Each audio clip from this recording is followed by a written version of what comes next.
ഈശോയ്ക്കും അമ്മ മാതാവിനും നന്ദി പറഞ്ഞുകൊണ്ട് ഞാൻ തുടങ്ങുന്നു. എൻ്റെ പേര് രഞ്ജിനി, എൻ്റെ അമ്മ ശൈലജ. ഞങ്ങളുടെ സ്ഥലം തിരുവല്ലയാണ്.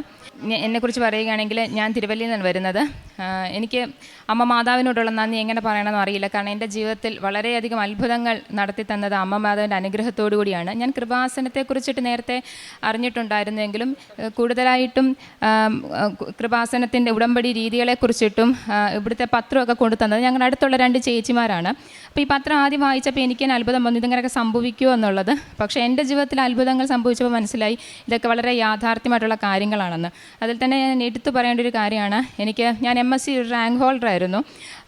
CSI എന്നൊരു പരീക്ഷ, council of scientific and industrial research എന്ന് പറഞ്ഞിട്ടുള്ള പരീക്ഷയുടെ കോളേജിലേക്കുള്ള ലെക്ചർഷിപ്പിന് വേണ്ടിയിട്ടുള്ള നാഷണൽ എലിജിബിലിറ്റി ടെസ്റ്റ് എന്ന് പറയുന്നൊരു പരീക്ഷയ്ക്ക് വേണ്ടി ഞാൻ കഴിഞ്ഞ 4 തവണകളിൽ എഴുതിയിട്ടുണ്ടായിരുന്നുവെങ്കിലും എനിക്കത് കിട്ടിയിട്ടുണ്ടായിരുന്നില്ല. അപ്പോൾ എനിക്ക് വളരെയധികം സങ്കടമായിരുന്നു, ഈ പരീക്ഷ ഇത്രയും തവണ എഴുതിയിട്ട് എന്തുകൊണ്ട് എനിക്ക് കിട്ടുന്നില്ല എന്നുള്ളത്.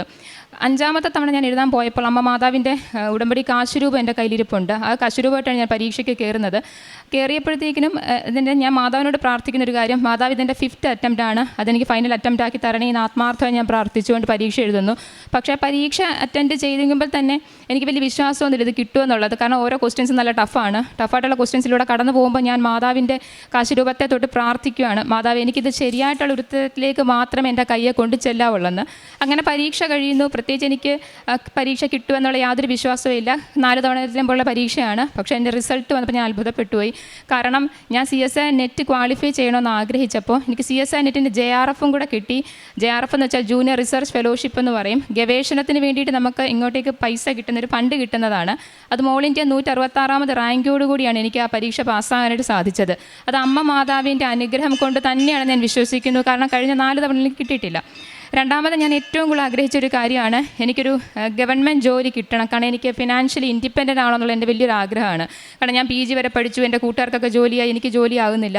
ആ സമയത്താണ് ഞാൻ സയൻറ്റിഫിക് ഓഫീസർ എന്ന് പറഞ്ഞാൽ കേരള PSCയുടെ ഒരു പരീക്ഷ വരികയും ഞാൻ അതിന് അപ്ലൈ ചെയ്യുകയും ചെയ്യുന്നത്.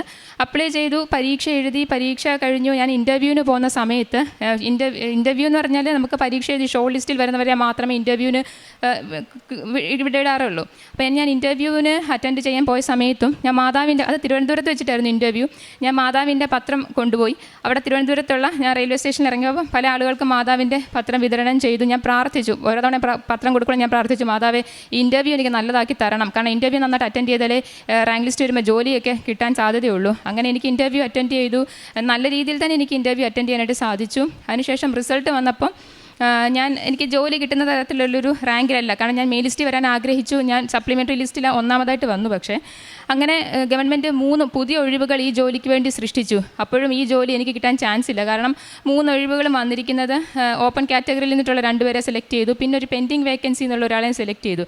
ഞാൻ മാതാവിനോട് ആത്മാർത്ഥമായി പ്രാർത്ഥിച്ചു, ഇങ്ങനെ ഒരു ജോലി ഞാൻ വർഷങ്ങളായിട്ട്, ഒരു 2023 വന്ന നോട്ടിഫിക്കേഷനാണ്, റിസൾട്ട് വന്ന് 25-ലാണ്. ഇനി പുതുതായിട്ടൊരു പരീക്ഷയൊക്കെ ഞാൻ എഴുതി ഞാനൊരു ജോലിയിൽ പ്രവേശിക്കണമെന്നുണ്ടെങ്കിൽ വളരെയധികം ടൈം എടുക്കും, എൻ്റെ പ്രായവും കൂടിക്കൊണ്ടിരിക്കുകയാണ്. അപ്പം ഞാൻ മാതാവിനോട് ആത്മാർത്ഥമായി പ്രാർത്ഥിച്ചു, മാതാവേ എനിക്ക് വേണ്ടി ഒരു ഒഴിവ് മാതാവ് സൃഷ്ടിക്കണം.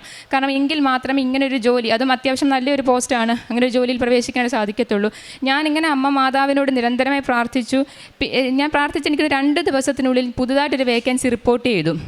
ആ പുതുതായിട്ടുള്ള വേക്കൻസി റിപ്പോർട്ട് ചെയ്ത് ഞാൻ മനസ്സിലാക്കിയത്, ഞാൻ അത് അന്വേഷിച്ചപ്പോൾ എനിക്ക് മനസ്സിലാക്കാൻ സാധിച്ചത് അതൊരാൾ റിസൈൻ ചെയ്ത് പോയൊരു വേക്കൻസി ആയിരുന്നു എന്നുള്ളത്. അപ്പോൾ എൻ്റെ ഏറ്റവും വലിയ അത്ഭുതം, അങ്ങനെ ഒരു ജോലിയിൽ പ്രവേശിക്കണമെന്നുണ്ടെങ്കിൽ ഒരാൾ റിസൈൻ ചെയ്ത് പോയി എന്നൊക്കെ പറഞ്ഞത് മാതാവ് ഇടപെട്ട് എനിക്ക് വേണ്ടി സമയ ചുരുക്കത്തിൽ ചെയ്തതെന്ന് വലിയൊരു കാര്യമാണ്. ഇപ്പോൾ എൻ്റെ അപ്പോയിൻമെൻറ്റ് ഓർഡർ എൻ്റെ കിട്ടി, ഞാൻ ആ ജോലിയിൽ എത്രയും പെട്ടെന്ന് പ്രവേശിക്കാൻ പോവുകയാണ്.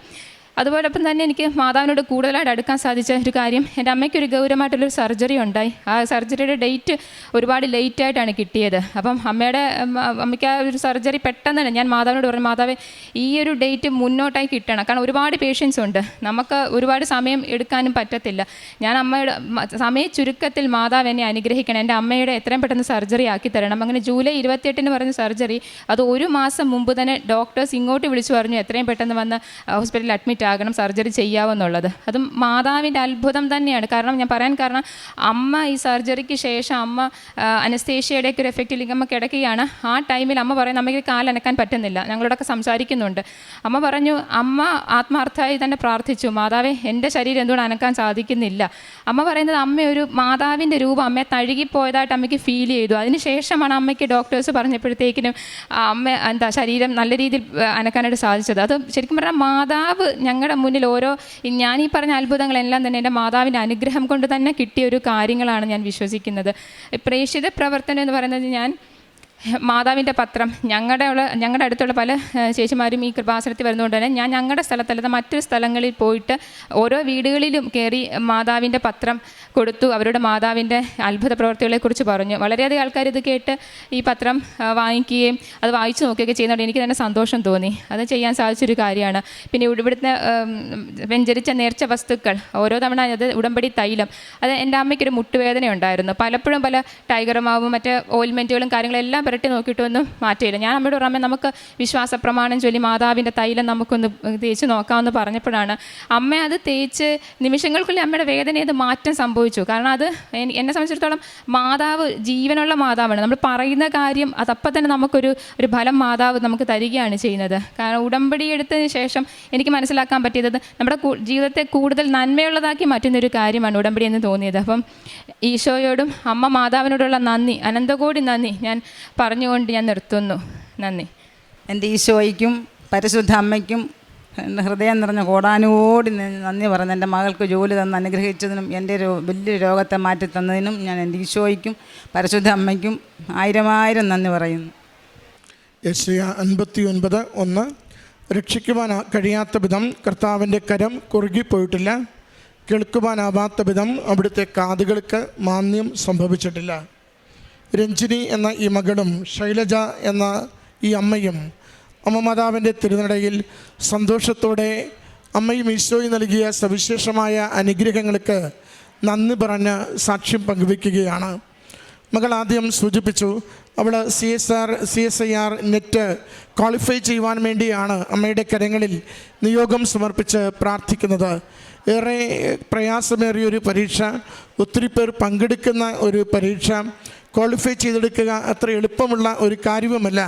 അമ്മയുടെ കൃപയാൽ സംരക്ഷണയാൽ അന്ന് മകൾ ഉടമ്പടി എടുത്തിട്ടില്ലെങ്കിൽ കൂടിയും അമ്മ കൊടുത്തുവിട്ട ഒരു കാശ് മകൾ ആ പരീക്ഷകൾക്ക് വേണ്ടി പങ്കുചേരുകയും പ്രത്യാശയുടെ ഓരോ ചോദ്യത്തിൻ്റെയും ഉത്തരങ്ങൾ അമ്മയോട് ചോദിച്ചും മകൾക്ക് മനസ്സിലായ പ്രാർത്ഥനകൾ ചൊല്ലിയും പങ്കുചേർന്നപ്പോൾ അമ്മ മാതാവും ഈശോയും അത് JRF ഫെലോഷിപ്പോടുകൂടി മകൾക്ക് അത് ക്വാളിഫൈ ചെയ്യുവാനുള്ള കൃപ കൊടുത്തതിനെയാണ് ആദ്യം സാക്ഷ്യപ്പെടുത്തുന്നത്. തുടർന്ന് ജോലിക്ക് വേണ്ടിയുള്ള പരിശ്രമത്തെ സൂചിപ്പിച്ചു. അത് അവൾ മെയിൻ ലിസ്റ്റിൽ വന്നില്ല, സപ്ലീനായി പോയതുകൊണ്ട് തന്നെ ജോലിക്കുള്ള സാധ്യതകളേറെ മങ്ങിപ്പോയി. ഏതാണ്ട് അറിയപ്പെട്ട എല്ലാ ഒഴിവുകളും നികത്തപ്പെടുകയും ചെയ്തു. ഒഴിവുകളില്ല, ലിസ്റ്റ് ക്യാൻസലാകുവാൻ ഏറെ സാധ്യതയുണ്ട്. മറ്റൊരു പരീക്ഷ എഴുതിയാൽ വർഷങ്ങളെടുത്ത് മാത്രമേ ജോലിയിലേക്ക് പ്രവേശിക്കുവാൻ സാധിക്കുകയുള്ളൂ. ശരിക്കും സമയച്ചുരുക്കം മാതാവിൻ്റെ അരികിൽ മകൾ എത്ര ആഗ്രഹത്തോടും പൂർണ്ണമായ വിശ്വാസത്തോടും കൂടി തന്നെ സമർപ്പിച്ച് പ്രാർത്ഥിച്ചതിനെയാണ് സൂചിപ്പിച്ചത്. മകൾ പറഞ്ഞ പ്രാർത്ഥനയുടെ പ്രത്യേകത, എനിക്ക് വേണ്ടി ഒരു ഒഴിവ് അമ്മ സൃഷ്ടിക്കണം. അത് അത്ര എളുപ്പമുള്ളൊരു പ്രാർത്ഥനയല്ലത്. എനിക്ക് വേണ്ടി അമ്മ ഒരു ഒഴിവ് സൃഷ്ടിക്കണമെന്ന്. അത് അമ്മയുടെ അരികിൽ നിരന്തരം ഇത് തന്നെ പ്രാർത്ഥിച്ച് ഉടമ്പടി ജീവിച്ച് നൽകിക്കൊണ്ടിരിക്കുമ്പോൾ മകൾ പറയുന്നു, പിന്നീട് നോക്കുമ്പോഴുണ്ട് ഒരൊഴിവ് മാത്രം സൃഷ്ടിക്കപ്പെട്ടിരിക്കുന്നു. അത് വളരെ നല്ല പ്രൊഫൈലുള്ള ആ ജോലി ഒരാൾ റിസൈൻ ചെയ്ത് പോയതിൻ്റെ ഒഴിവാണെന്ന്. ആ ഒഴിവിൽ മകളെ തന്നെ നിയോഗിക്കുകയും അങ്ങനെ മകൾക്ക് നിയമന ഉത്തരവ് ലഭിച്ചതിൻ്റെ സന്തോഷമാണ് സാക്ഷ്യപ്പെടുത്തിയത്. പ്രിയമുള്ളവരെ, ആയിരങ്ങൾ ഒരേ കാര്യത്തിൽ നിൽക്കുമ്പോഴും നമുക്കൊരാൾക്ക് അമ്മയോട് വളരെ വ്യക്തമായ ബന്ധവും ഉടമ്പടിയിൽ വിശ്വസ്തതയുള്ളൊരു ജീവിതവും ഉണ്ടെങ്കിൽ അത് എത്ര പേർ നമ്മുടെ കൂടെ ഓടുന്നു എന്നതിലല്ല, നമ്മളെ അതിനെ കണ്ടെത്തിക്കൊണ്ട് അമ്മയും ഈശോയും എവിടെയാണോ പ്ലേസ് ചെയ്യേണ്ടത് അവിടെ പ്ലേസ് ചെയ്ത് നമ്മളെ സുരക്ഷിതമാക്കും എന്നതാണ് ഉടമ്പടിയുടെ പ്രത്യേകത. മകൾ അതിനെയാണ് ഈ അൾത്താരയിൽ സാക്ഷ്യപ്പെടുത്തിയത്. മറ്റൊന്ന്, തൻ്റെ അമ്മയ്ക്കുണ്ടായിരുന്ന ഒരു ഗുരുതരമായ രോഗലക്ഷണത്തിൻ്റെ പ്രശ്നങ്ങൾ, എത്രയും വേഗം ഓപ്പറേഷൻ വേണ്ട സാഹചര്യം. പക്ഷേ മാസങ്ങൾ കഴിഞ്ഞുള്ള ഓപ്പറേഷൻ ഡോക്ടർമാർ പറയുന്നു അത്രയും നാൾ അത് വൈകിയാൽ ക്യാൻസറസ് എന്ന് പറയുന്ന ആ രോഗം അത് കൂടുതൽ അമ്മയുടെ ആരോഗ്യത്തെ ദോഷകരമായി ബാധിക്കുമെന്നതുകൊണ്ട് കുടുംബം അമ്മയുടെ കരങ്ങളിലേക്ക് കൊടുക്കുന്ന പ്രാർത്ഥന എത്രയും നേരത്തെ, ഞങ്ങൾക്ക് അർഹതയില്ലെങ്കിൽ കൂടിയും ഞങ്ങൾക്ക് തന്നിരിക്കുന്ന തീയതി ഇന്നതാണെങ്കിൽ കൂടിയും അമ്മയും ഈശോയും ഇടപെട്ടുകൊണ്ട് ഒരു ദിവസം നേരത്തെ അമ്മ ആഗ്രഹിക്കുന്ന തീയതിയിൽ ഈ ഓപ്പറേഷന് വേണ്ടുന്ന കാര്യങ്ങൾ ക്രമീകരിക്കണമെന്നാണ്. അത് സംരക്ഷണത്തിൻ്റെ പ്രാർത്ഥനയാണ്. അമ്മയിൽ ആശ്രയിക്കുന്നു. ഞങ്ങൾ ക്ലേശത്തിലൂടെയും സഹനത്തിലൂടെയും രോഗപീഠകളിലൂടെയും കടന്നു പോകുന്നു. എങ്കിലും അതിൻ്റെ വലിയ ക്ലേശങ്ങളെ എത്രയും നേരത്തെ ഞങ്ങൾക്ക് പരിഹരിച്ചു തരുവാൻ സാധിക്കുമോ അമ്മ അതിനു വേണ്ടുന്ന ഇടപെടൽ നടത്തണം. അതാണ് മകൾ സൂചിപ്പിച്ചത്. 1.5 മാസം മുമ്പ് ഡേറ്റ് അനുവദിച്ച് ലഭിക്കുകയും അമ്മ ഓപ്പറേഷൻ വിധേയമായിക്കൊണ്ടിരിക്കുമ്പോൾ ആരോ തന്നെ തഴുകിപ്പോയതായി തിരിച്ചറിയുകയും ചെയ്യുന്നു. അമ്മയുടെ സംരക്ഷണത്തെക്കുറിച്ചാണ് സന്തോഷത്തോടെ സാക്ഷ്യപ്പെടുത്തിയത്. ഈ അക്രൈസ്തവ കുടുംബം അമ്മയുടെ ഉടമ്പടിയെടുത്ത് ജീവിച്ച് അമ്മ മാതാവിൻ്റെ പ്രത്യക്ഷീകരണത്തിൻ്റെ സാക്ഷികളായി ഈ അൾത്താരയിൽ നിൽക്കുമ്പോൾ വിളിച്ചാൽ അമ്മ വെളിപ്പുറത്തുണ്ടെന്ന്, എത്ര കണ്ട് പ്രയാസമേറിയ ജീവിത വിഷയമാണെങ്കിലും അത് പരിഹരിക്കുവാൻ അമ്മയ്ക്ക് യാതൊരു മടിയുമില്ലെന്ന് ഈശോയെ കൂട്ടുപിടിച്ചുകൊണ്ട് നമ്മുടെ ജീവിത വിഷയങ്ങളെ പരിഹരിക്കും വിധം സമയച്ചുരുക്കത്തിൻ്റെ അമ്മ ജീവിതത്തിൽ ഇടപെടുമെന്ന് നമ്മോട് പങ്കുവയ്ക്കുന്നതാണ് ഈ സാക്ഷ്യം. ഈ കുടുംബത്തിന് ലഭിച്ച അനുഗ്രഹങ്ങൾക്ക്, മകൾക്ക് ലഭിച്ച ജോലിക്ക്, അമ്മയ്ക്ക് ലഭിച്ച ആരോഗ്യത്തിന് അമ്മ മാതാവിനും തിരുക്കുമാരനും നന്ദി പറഞ്ഞുകൊണ്ട് കരങ്ങളടിച്ച് ഈ സാക്ഷ്യം നമുക്ക് സമർപ്പിക്കാം. അത്യപൂർവ ദൈവാനുഭവങ്ങൾ ഇനി നിങ്ങൾക്കും സ്വന്തം. ഈ യൂട്യൂബ് ചാനൽ ഇതുവരെ സബ്സ്ക്രൈബ് ചെയ്തിട്ടില്ലെങ്കിൽ ഇപ്പോൾ തന്നെ സബ്സ്ക്രൈബ് ചെയ്യുക. ഈ വീഡിയോ ഇപ്പോൾ തന്നെ നിങ്ങളുടെ സുഹൃത്തുക്കൾക്ക് ഷെയർ ചെയ്തുകൊണ്ട് കർത്താവിൻ്റെ പ്രേക്ഷിതരാകുക.